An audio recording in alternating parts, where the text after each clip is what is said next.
এই মুহূর্তের সবথেকে বড় খবর, কোথায় সিপিএমের প্রাক্তন মন্ত্রী তপন চক্রবর্তী?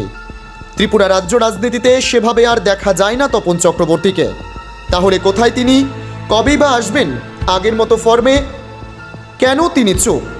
পার্টির কোনো কর্মসূচিতে দেখা যায় না তপন চক্রবর্তীকে। তাহলে কি সিপিএম থেকে দূরে তপন চক্রবর্তী? সূত্রের খবর অনুযায়ী বয়সের ভারে আর সেরকমভাবে খাটতে পারেন না তপন চক্রবর্তী। সময়ের সাথে সাথে পালা বদলে নেতাও এখন ঘরে। আবারও জানিয়ে রাখছে এই মুহূর্তের বড় খবর, কোথায় সিপিএমের প্রাক্তন মন্ত্রী তপন চক্রবর্তী? ত্রিপুরা রাজ্য রাজনীতিতে সেভাবে আর দেখা যায় না তপন চক্রবর্তীকে। তাহলে কোথায় তিনি? কবেই বা আসবেন আগের মতো ফর্মে? কেনই তিনি চুপ? পার্টির কোনো কর্মসূচিতে দেখা যায় না তপন চক্রবর্তীকে। তাহলে কি সিপিএম থেকে দূরে তপন চক্রবর্তী?